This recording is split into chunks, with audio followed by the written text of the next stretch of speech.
네, 오늘은 성경을 통해서 하나님의 음성을 듣는 방법에 대해서 알아보려고 합니다. 지난 시간에는 자연을 통해서 하나님이 저희한테 들려주시는 음성을 듣는 방법을 알아봤는데요. 이제 좀 더 뚜렷한 하나님의 계시를 저희가 듣는 방법에 대해서 성경을 통해서 알려주셨는데요. 그 방법을 좀 알아보려고 합니다.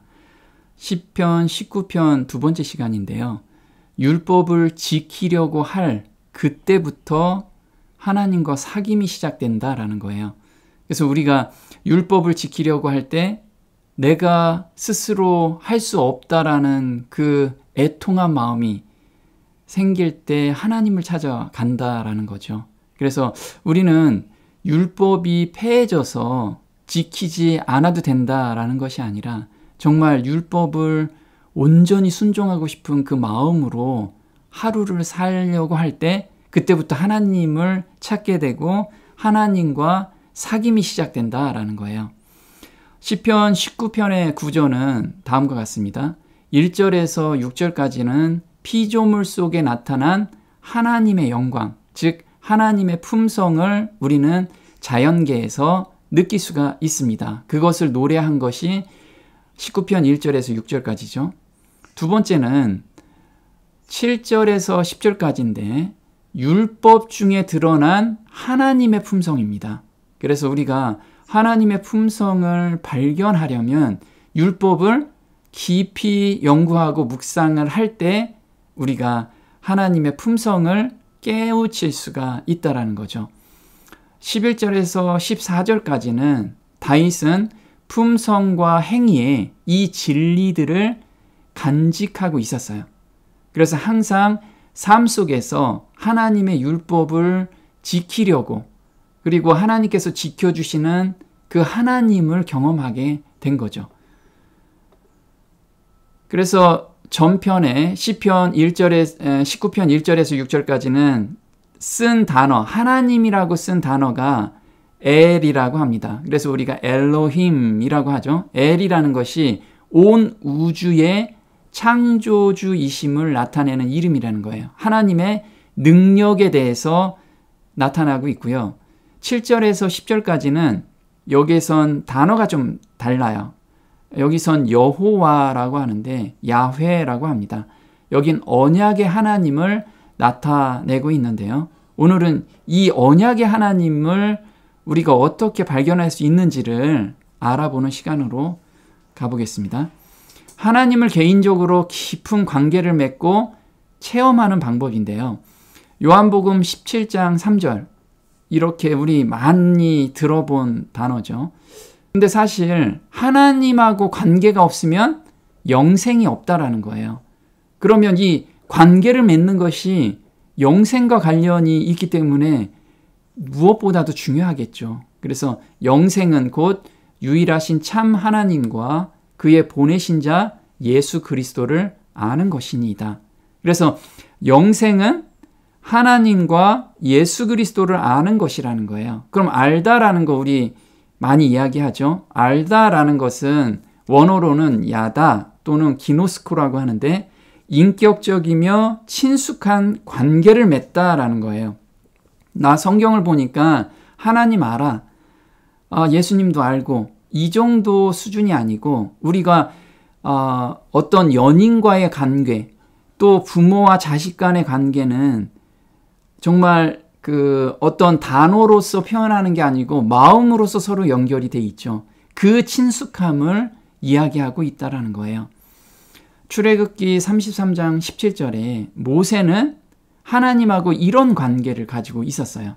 그냥 단순하게 하나님이 계명을 주신 하나님 이 관계가 아니고 정말 마음으로 연결돼 있는 관계였다라는 거예요.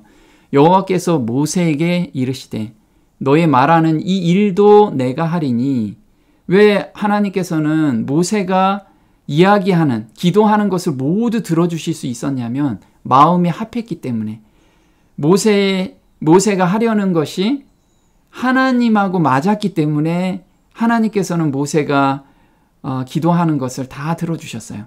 너는 내 목전에 은총을 입었고 내가 이름으로도 너를 알미니라. 자, 여기서 이름 우리가 품성이라고 그랬죠. 그래서 우리 사람은 유유상종이라고 합니다. 나하고 우리가 결이 같은 사람끼리 대화도 하고 교제를 하는 게 너무 즐겁잖아요. 이렇듯이 하나님과 모세는 서로 교제하는 관계가 너무 즐거웠던 거예요. 우리가 어떤 율법적으로 하나님을 내가 찾아야 된다, 또는 기도로서 율법적으로 몇 날 몇 시에 정해놓고 이런 것보다 매 순간 하나님하고 인격적인 관계로 계속 맺고 있었다라는 거예요. 우리는 이런 관계로 들어갈 때 영생이 선물로 주어진다는 거죠. 하나님은 자연과 성경을 통하여 당신의 깊은 사랑을 체험하고 느끼고 그로 인해서 믿고 의지하며 살기를 원하신다. 왜냐하면 그렇게 사는 것이 가장 행복한 삶이라는 것을 아시고 그것이 바로 생명의 길이기 때문이다. 그래서 하나님하고 사귈 때 하늘이 주는 기쁨 가운데 살 수 있다라는 거예요. 가장 행복감을 느낄 수 있다라는 거죠. 계명을 통하여 구체적으로 하나님을 체험할 수 있다. 이것이 시편 19편 7절에서 9절까지 다윗이 이것을 경험하고 나서 어떻게 하면 이 율법을 내가 순종할 수 있을까? 그리고 순종할 때 자기 감정에서 또는 자기 삶에서 느꼈던 체험했던 것을 노래한 시거든요. 보면 여호와의 율법은 완전하여 영혼을 소성케 하고 여호와의 증거는 확실하여 우둔한 자로 지혜롭게 하며 여호와의 교훈은 정직하여 마음을 기쁘게 하고 여호와의 계명은 순결하여 눈을 밝게 하도다. 여호와를 경외하는 도는 정결하여 영원까지 이르고 여호와의 규례는 확실하여 다 의로우니. 지금 보면 다윗이 고백하는 게 뭐냐면 내 영혼이 침체하고 있을 때, 좌절에 빠졌을 때 이걸 소성케 하는 것은 율법이라 이거죠. 또 그 여호와의 증거는 확실하여 자기를 지혜롭게도 해준다라는 거예요. 그리고 마음을 기쁘게도 해주고 마음의 눈을 또 밝게 해줘요. 이렇게 고백하는 시라는 거죠. 우리도 하나님의 말씀을 순종할 때 이런 맛을 경험하고 있어야 된다라는 거예요. 요한복음 14장 15절에 너희가 나를 사랑하면 나의 계명을 지키리라. 나의 계명을 가지고 지키는 자라야 나를 사랑하는 자니 나를 사랑하는 자는 내 아버지께 사랑을 받을 것이요 나도 그를 사랑하여 그에게 나타내리라. 그에게 나를 나타내리라. 그래서 하나님을 내가 어떻게 볼 수 있는가? 우리가 계명을 지킬 때. 근데 이 계명을 지킨다라는 것이 우리한텐 굉장히 오해로 지금 다가와 있다라는 거죠. 내가 그 계명을 지켜야 된다라는 생각 때문에 이 단어가 너무 부담스럽고 사람들이 지킬 수 없기 때문에 십자가에서 계명이 폐해졌습니다. 이런 논리까지 지금 기독교에 굉장히 편만해져 있다라는 거예요. 그러면 하나님께서 지킬 수 없는 계명을 너희 지켜라 라고 그렇게 하시는 분이 아니죠. 왜냐하면 하나님의 품성은 우리가 지킬 수 있도록 우리 마음을 변화시켜주는 그 하나님을 경험해야 되는데 그러지 않기 때문에 내가 그걸 지키려고 해서 너무 힘든 가운데 하나님을 만나고 있는 거예요. 만나려고 하는데도 만날 수 없는 거죠. 하나님을 사랑하는 것은 이것이니 우리가 그의 계명들을 지키는 것이라. 그의 계명들은 무거운 것이 아니로다. 그래서 요한일서 5장 3절인데 사실 이 단어에 어폐가 좀 있어요. 정말 하늘이 주는 그 마음을 경험하지 못한다면 계명들을 지키는 것은 너무 무거워요. 우리가 내가 지금 하나님의 말씀을 따라가려고 하는데 순종하려고 하는데 너무 힘들어. 너무 힘들다면 자기 스스로 지키려고 하는 거예요. 이건 하나님이 원하시는 것도 아니고 하나님을 만날 수도 없어요. 우리가 다윗은 그런 하나님이 아니고 하나님이 지켜주게 하는 하나님을 만났던 거예요. 그걸 우리가 오늘 좀 만나야 돼요. 계명의 준수는 하나님을 알기 위한 조건이 아니라 우리는 보통 이렇게 계명을 준수해요. 천국 가고 싶고 영생을 얻고 싶어서 계명을 준수하고 싶다라는 거예요. 근데 여기서 이야기하는 건요. 계명의 준수는 하나님을 알기 위한 조건이 아니라 우리가 하나님과 예수님을 알고 그분을 사랑하고 있다는 표징이다.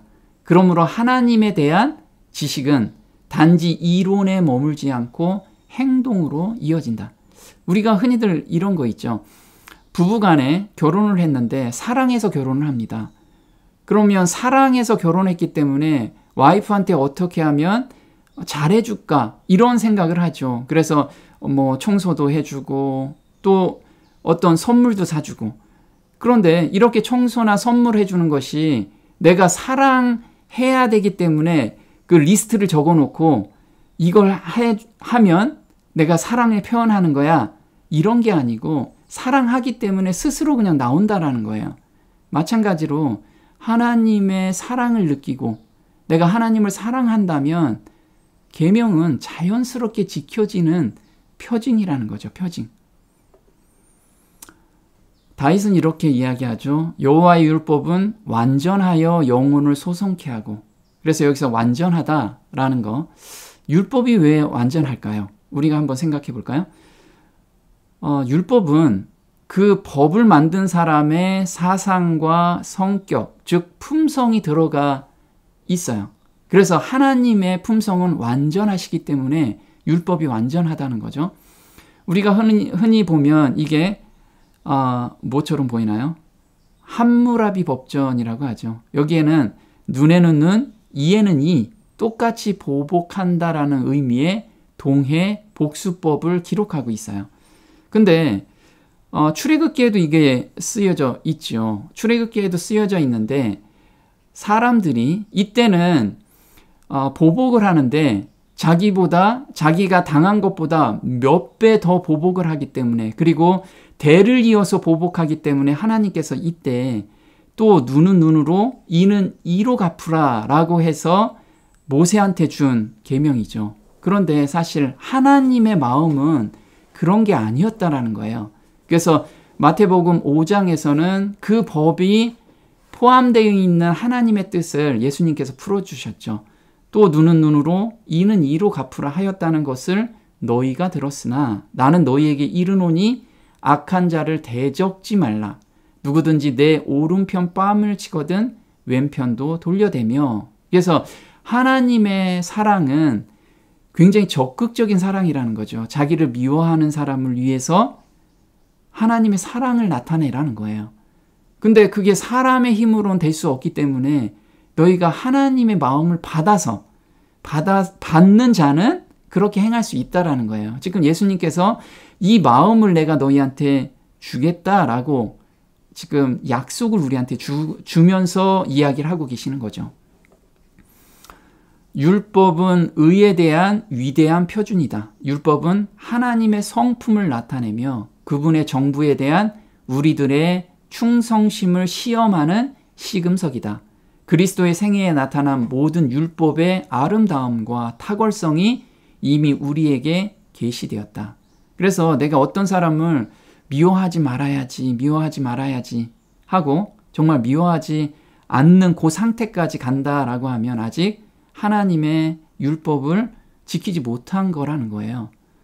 그럼 어디까지 가야 되냐면 나를 미워하는 사람의 구원을 위해서 그 사람을 위해서 기도하고 그 사람을 사랑하는 데까지 가는 것이 하나님의 마음을 받은 거고 하나님의 계명을 지킨 거라는 거예요.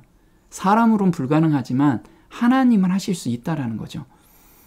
율법을 지킬 때 죽었던 영혼이 살아나고 하나님과의 단절되었던 관계가 회복이 된다. 그래서 이 마음을 우리가 갈망하고 주실 때까지 우리가 끊임없이 기도하고 매달리는 것이 우리가 신앙생활이라는 거예요. 그래서 바울 형제가 생명에 이르게 할 그 계명이 내게 대하여 도리어 사망에 이르게 하는 것이 되었도다. 그래서 율법을 지킬 때 우리는 생명 가운데 있다라는 것을 내가 스스로 느낄 수 있다라는 거죠. 그럼 여기서 내가 지키는 것인가? 지키게 하심인가? 사도 바울 형제는 로마서 7장에 자기가 지켜보려고 했죠. 근데 자기가 하면 할수록 안 되는 자신을 보게 됩니다. 그래서 그때부터 하나님께 매달리게 되죠. 그래서 하나님께서 지키게 하시는 마음을 받게 돼요. 그래서 그때부터 정죄함이 없어지죠. 12절에 보면 이로 보건대 율법도 거룩하며 계명도 거룩하며 의로우며 선하도다. 그러므로 내가 한 법을 깨달았노니 곧 선을 행하기 원하는 나에게 악이 함께 있는 것이로다. 오호라 나는 곤고한 사람이로다. 이 사망의 몸에서 누가 나를 건져내랴. 그래서 우리가 거듭남의 경험을 하게 되면 율법을 지키고 싶은 마음이 있고 또 나의 옛 죄된 자아가 있죠. 그 자아가 계속해서 나를 죄로 끌고 가고 유혹하면서 끌고 가는데 나는 그걸 하고 싶지 않는 마음도 있다라는 거예요. 그런데 이걸 제어를 잘 못하는 그런 것을 깨닫게 되죠. 그래서 여기서 애통해 하게 됩니다. 오호라 나는 곤고한 사람이다. 그래서 바울 형제가 내가 할 수 없음을 자각하고 마음을 바꿔주실 때까지 간절히 매달리며 새 마음을 받는 경험 속으로 들어갈 때, 그리고 항상 새 마음을 주신다는 믿음 가운데 살아갈 때 정죄함에서 온전히 벗어날 수 있었다. 그래서 빌립보서 2장 13절에 이제 하나님의 그 능력을 믿게 된 거예요. 나의 마음을 바꿔주시는 하나님. 그래서 너희 안에 행하시는 이는 하나님이시니 자기의 기쁘신 뜻을 위하여 너희로 소원을 두고 행하게 하시나니.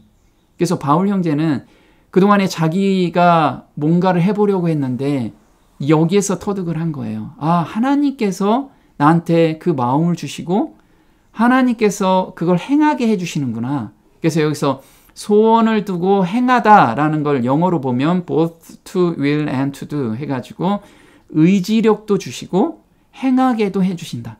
나의 의지력까지 주신다라는 거예요. 우리는 하나님께 매달리는 마음을 바꿔주시라는 그 매달림을 통해서 하나님께서 이런 마음까지 주신다라는 거죠. 그래서 로마서 8장 1절에 이 마음을 터득하고 나선 이제 마음에서 평안함을 얻게 된 거예요. 그동안에는 계명을 지키지 못하는 마음 때문에 또는 죄 가운데 빠졌을 때 정죄함이 왔는데 정죄함이 없어진 거예요. 하나님을 온전히 신뢰하고 매달리는 그런 비법을 터득하고 나서 우리도 마찬가지죠. 매일의 삶 속에서 하나님을 온전히 의지할 때 하나님께서 나를 잘하게 하신다라는 것을 우리가 터득할 때 정말 우리는 죄책감에서 벗어날 수가 있어요. 로마서 8장 1절에 그러므로 이제 그리스도 예수 안에 있는 자에게는 결코 정죄함이 없나니 이는 그리스도 예수 안에 있는 생명의 성령의 법이 죄와 사망의 법에서 너를 해방하였음이라. 앞으로 해방시킬 것이가 아니고 해방하였대요. 생명의 성령의 법이. 그래서 이 생명의 성령의 법을 우리가 갈망하고 온전히 의지할 때 주신다는 그 믿음 가운데서 오늘을 살 때 우리는 사망의 법에서 해방될 수 있다는 거예요. 여호와의 증거는 확실하여 우둔한 자로 지혜롭게 하며. 자, 증거라는 건 뭐냐면 증거판을 의미해요. 그래서 원어로는 에두츠라고 하는데 이게 십계명이라고 합니다. 그래서 출애굽기 25장 16절에 내가 내게 줄 증거판을 궤 속에 둘지며. 그래서 다시 읽으면 여호와의 십계명은 확실하여 우둔한 자로 지혜롭게 하며 라는 뜻이죠. 하나님의 율법은 그의 증거이다. 왜냐하면 그것은 바로 그 자신의 인격과 목적과 관련된 하나님 자신의 증언이기 때문이다. 계명을 지킬 때 하나님을 인격적으로 만나게 되는 것이다. 우리가 그의 계명을 지키면 이로써 우리가 저를 아는 줄로 알 것이요. 그러면 계명을 지키면 이로써 우리가 저를 경험하고 체험하는 줄로 알 것이요. 이렇게 나타나는 거죠. 그래서 우리는 이 계명을 지키려고 내가 스스로 지키려고 하는 게 아니고 하나님이 주시는 마음으로 지키는 그 경험 가운데로 들어가야 된다는 거죠. 또 우둔한 자라는 뜻은 뭐냐면 단순한, 순진한, 마음이 열린 자라는 거예요. 그래서 우리가 정말 실수를 범하는 것들이 되게 많아요. 그런데 하나님의 증거를 받아들이는 계명을 온전히 지킬 수 있는 자는 우둔한 자래요. 그 우둔한 자는 마음이 열린 자라는 거죠. 천지의 주제이신 아버지여 이것을 지혜롭고 슬기 있는 자들에게는 숨기시고 어린아이들에게는 나타내심을 감사하나이다. 그래서 어린아이는 순진하고 부모가 이야기하는 것을 다 받아들이잖아요. 흡수하잖아요. 그런 자들이 우둔한 자라는 거예요. 우리가 실수하는 것들이 그런 거죠. 자기의 고집과 이론 때문에 더 밝은 빛을 거절하는 우를 범하고 있어요, 우리는. 신앙생활을 오래 하면 할수록 더 그렇다라는 거죠. 자기의 경험과 세워놓은 이론에서 벗어나려고 하지 않고 새로운 빛이 들어오면 자신의 기준에서 비교하여 판단하고 정죄하며 배척하게 된다. 이게 바로 바리새인들의 사상이었죠. 우리가 신앙생활할 때도 마찬가지라는 거죠. 내가 해보니 이렇더라. 그거는 자기 판단인데 자기 기준에서 모든 것을 판단한다라는 거예요. 하나님을 자기의 그 안일한 작은 그릇에 하나님을 담고 있다라는 거예요. 하나님은 정말 우주로도 담을 수 없는 분인데 자기 선입관과 자기 경험으로 하나님을 가다 놓고 판단하고 있어요. 그것이 정말 마음이 열리지 않은 자예요. 그런 자들. 우리는 이런 우를 자꾸 범하고 있어요. 완강한 고집, 교만한 의견은 많은 자들로 하늘에서 온 빛을 거부하게 만든다. 저들은 자기만이 특히 좋아하는 견해와 성령에 대한 별난 해석들과 위험한 이단설에 집착하며 이러한 과오들을 바로 잡아주기 위한 증언을 들려줄 때 저들은 그리스도 당시에 많은 사람들처럼 불쾌하게 여기고 돌아설 것이다. 누가복음 24장 44절에 제자들이 마음문이 열리죠.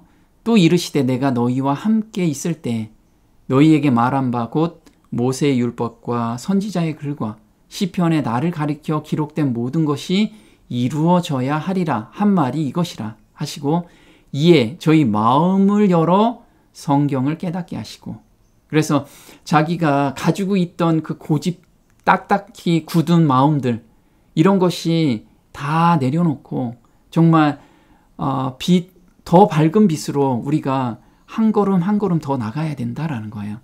우리가 이야기해보면 정말 신앙이 젊었을 때 멈춰있는 분들도 많다라는 거예요.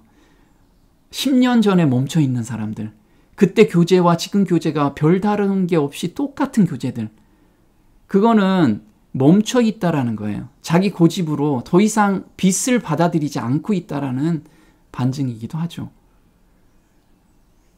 성령의 깨우쳐 주심에 마음문을 열어놓고 하나님의 말씀을 연구하는 자들에게는 그 말씀의 뜻이 언제까지나 모호한 상태로 남아있지 않을 것이다. 그분은 천국의 신비들을 그들에게 계시해 주실 것이며 진리를 알고자 갈망하는 사람들은 그 신비들을 이해할 수 있게 될 것이다. 하늘의 빛이 영혼의 성전을 비추일 것이며 다른 사람에게 어두운 길에 밝게 비치는 등불처럼 나타나게 될 것이다. 그래서 우리가 마음문을 열고 나의 그동안에 세워놓은 기준과 고집을 내려놓으면 정말 모호했던 것을 하나님께서 계시로 보여주신다는 거예요. 성경을 읽을 때. 여호와의 교훈은 정직하여 마음을 기쁘게 하고 여호와의 계명은 순결하여 눈을 밝게 하도다. 그래서 우리가 정말 마음이 기쁜 마음, 우리가 성경을 깨달을 때 정말 기쁘죠. 세상이 줄 수 없는 기쁨을 우리가 맛볼 수 있어요. 다윗은 이 기쁨을 수시로 경험하고 있었다라는 거죠. 자, 여기 교훈이라는 건 뭐냐면 하나님께서 자기 백성 위에 얹은 의무예요. 의무. 그래서 우리가 성경을 읽을 때 무엇을 하라 마라가 쭉 나오죠. 이게 내가 지키려고 하면 너무 부담스럽다라는 거예요. 근데 하나님을 사랑하면 그 사랑하는 마음을 받으면 그게 너무 감사한 거예요. 그걸 우리가 순종할 때 마음의 기쁨이 넘쳐난다라는 거죠. 이걸 우리가 경험해야 되는 거죠. 자, 눈을 밝게 한다라는 것은 지금 우리가 보는 시력을 좋게 한다라는 뜻이냐? 그게 아니고 성경 안에 내포되어 있는 하나님의 참뜻을 우리가 발견할 수 있다라는 거예요. 땅에 침을 뱉아 지능을 이겨 소경의 눈에 바르신 다음 실로암 못에 가서 씻으라고 그를 보내셨다. 그리하여 그 사람의 시력이 회복되었다. 죄자들은 누가 죄를 지었느냐 혹은 안 지었느냐에 대한 논의할 것이 아니라 소경의 눈을 밝게 하시는 가운데 나타난 하나님의 능력과 은혜를 깨닫도록 요청을 받았다. 진흙이나 소경이 씻기 위하여 갔던 못에 치료의 능력이 있었던 것이 아니라 그리스도 안에 있었음을 분명하였다. 그래서 사람들은 소경이 누구의 죄 때문에 이렇게 소경이 되었나요? 이런 다툼을 하는데 그 다툼이 아니라 정말 그 소경을 낫게 하시는, 치유하시는 하나님의 능력과 은혜를, 하나님의 마음을 거기서 깨닫기를 원하셨다라는 거예요. 우리가 예수님을 발견하는, 성경에서 예수님을 발견하는 그때 우리가 마음 눈이 밝아진다라는 거죠. 여호와를 경외하는 도는 정결하여 영원까지 이르고 여호와의 규례는 확실하여 다 의로우니. 그래서 우리가 경외하다. 자, 우리 경외하다라는 뜻은 거룩한 두려움이라고 이야기를 했습니다. 거룩한 두려움. 내가 그들에게 복을 주기 위하여 그들을 떠나지 아니하리라 하는 영영한 언약을 그들에게 세우고 나를 경외함을 그들 마음에 두어 나를 떠나지 않게 하고. 그래서 하나님을 거룩한 두려움 가운데 만나게 되면 그 마음이 하나님을 떠나지 않는다라는 거예요. 그래서 우리는 이 거룩한 두려움이라는 것을 정말 깊이 연구하고 경험을 해야 돼요. 그 거룩한 두려움이라는 것은 원어로 율라 베데이스라고 하는데 존경하는 마음으로 조심스럽게 행동하는 것을 의미합니다.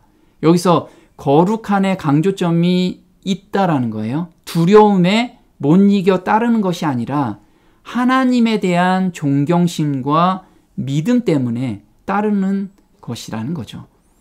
그래서 우리가 두려워하는 자는 근데 천국에 갈 수가 없어요. 그래서 거룩한 두려움과 두려움은 완전히 180도로 다르다는 거죠. 계시록 21장 8절에 그러나 두려워하는 자들과 믿지 아니하는 자들과 흉악한 자들과 살인자들과 행음자들과 술객들과 우상 숭배자들과 모든 거짓말하는 자들은 불과 유황으로 타는 몫에 참여하리니 이것이 둘째 사망이라. 그래서 두려워하는 자는 둘째 사망 안에 들어간다라는 거예요. 두려워하는 것은 믿음이 없기 때문에 그렇다는 거죠. 마태복음 8장 26절에 예수께서 이르시되 어찌하여 두려워하느냐 믿음이 적은 자들아. 여기서 원어로는 믿음이 없는 자들아 라고 써 있는 거예요. 그래서 무서워하는 것은, 두려워하는 것은 믿음이 없는 자라는 거죠. 하나님을 두려워하는 것은 하나님의 성품을 모르기 때문에 그렇다는 거예요. 누가복음 19장 20절에 또 한 사람이 와서 가로되 주여 보소서 주의 한 문화가 여기 있나이다. 내가 수건을 싸 두었나이다. 이는 당신이 엄한 사람인 것을 내가 무서워함이라. 당신은 두지 않은 것을 취하고 심지 않은 것을 거두나이다. 그래서 지금 천국에 못 가는 것은 두려워하기 때문에 천국에 못 간다라고. 그 두려움은 하나님의 품성을 오해하기 때문에 그렇다라는 거예요. 우리는 두려워하는 마음은 하나님의 두 가지 성품 중에 한 가지만 알기 때문에 그래요. 그래서 우리는 두 가지를 다 알아야 된다라는 거죠.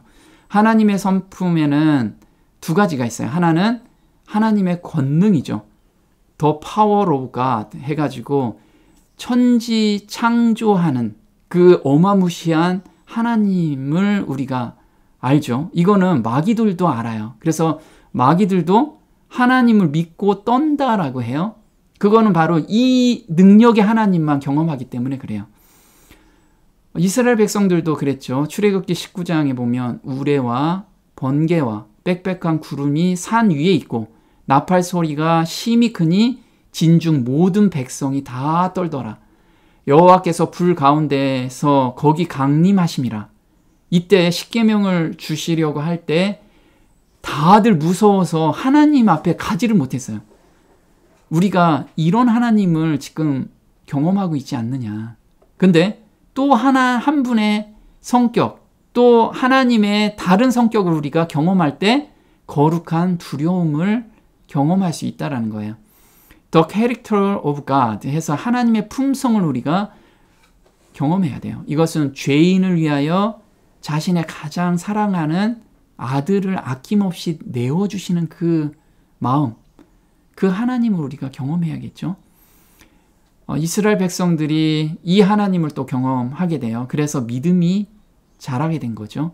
이스라엘이 여호와께서 애굽 사람들에게 베푸신 큰 일을 보았으므로 백성이 여호와를 경외하며 여호와와 그 종 모세를 믿었더라. 그래서 저 위에 하나님만 볼 때는 너무 두려워서 접근을 못했는데 이제 하나님을 믿게 돼요.